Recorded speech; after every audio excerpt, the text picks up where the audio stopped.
Order! Order! You are an incorrigible delinquent at times. Behave yourself, man!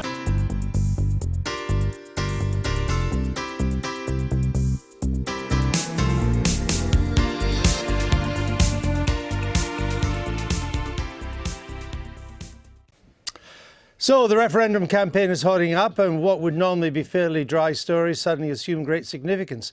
This morning, new figures show a slight slowdown in economic growth in the first quarter of this year, as anticipated. Chancellor George Osborne says the threat of leaving the EU, however, is weighing our economy. It's the latest salvo in the campaign. Joko, bring us up to speed.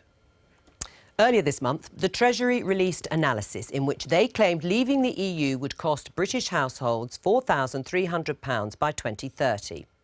But Vote Leave called the study completely worthless and said the figures didn't add up because they equated household income with GDP per household.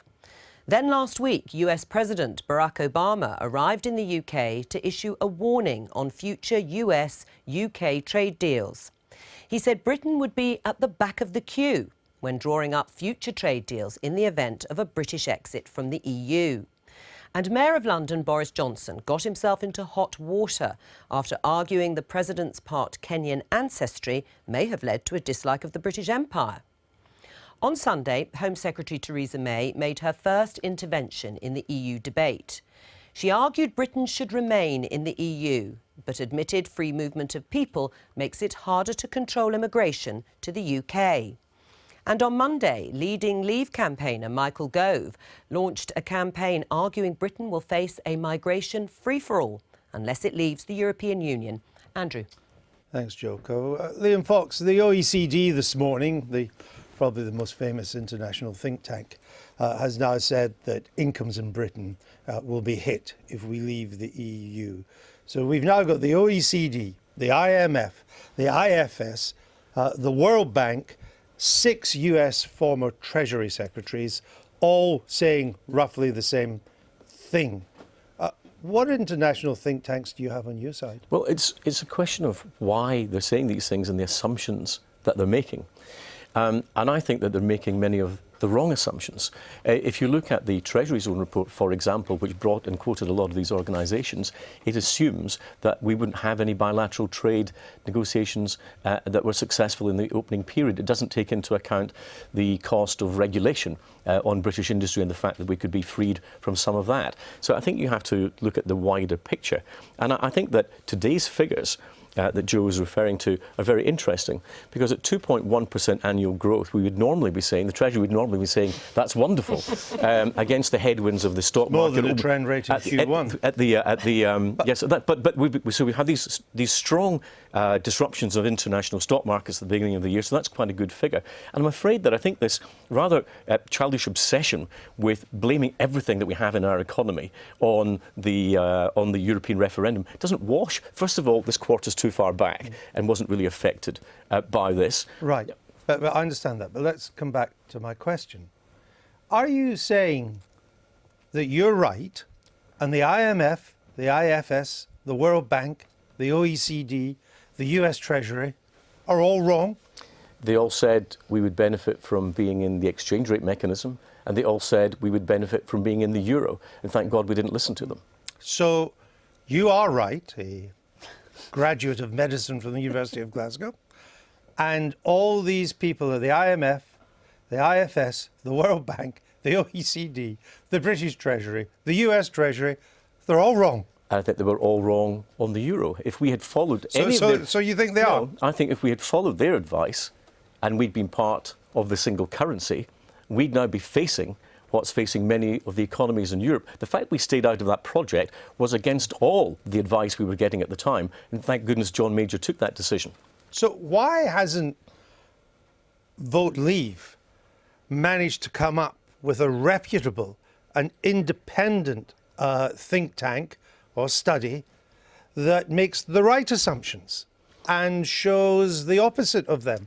Well, if you look at what's, there's the Open Europe report on it, Roger Bootle's report on it. We've got Roger Bootle is a pro-Leave economist. Open But these Europe is a British... these are anti-Leave economists, so you can't say it's wrong to be an anti-Leave economist because you're party pre, but it's okay to be a pro-Leave I would economist. suggest Open Europe is a fine think tank in this city. I would suggest we're not quite on a par with the IMF, the IFS, the World Bank or the OECD. Well, you know, excuse me if I'm not a great believer in the IMF's predicting capabilities, because back in 2013, the Chancellor, of course, was up in arms about them talking about how wrong we were to carry forward our austerity programme. 6 months later, they were revising dramatically upwards our growth figures because they realised we'd taken the right decisions. Again, they wanted us to join the single currency. We didn't do that. They have a very pro-European outlook. I don't say that they're wrong for doing that. I just think that it's wrong for the United Kingdom. Lisa Nanny, doesn't Liam Fox make a decent point there? If you take, I was looking back on the OECD's record. The OECD recommended that we should join the European exchange rate mechanism in the early 90s. It turned out to be a disaster. And it advocated that we should. In 1999, it didn't just say you should consider joining, it may be a good thing. It said we should join the euro. If it was wrong on these two massive things, why should we listen to it now? Well, you don't have to listen to them if you don't want to. You could listen to Barack Obama and the US Treasury Secretary. You could listen to our Treasury. You could listen to a whole host of economic experts, including the Bank of England, who are all saying the same thing. Well, is the Bank of England? The Bank of England's been quite... The Bank of England said the Bank of England's only that, talked about short-term that actually the EU referendum in particular is, they think, projecting it will have a damaging effect on investment.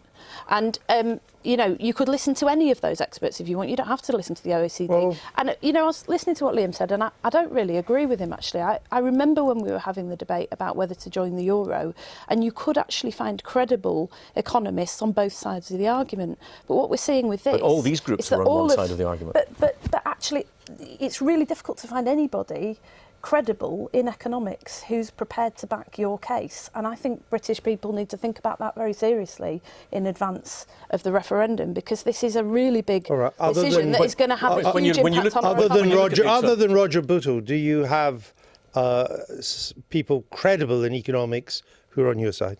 Well, I think there are people who've, from the Mayor's financial advisor, who was a senior figure in the city, who's made an analysis who said that the City of London itself could be better off.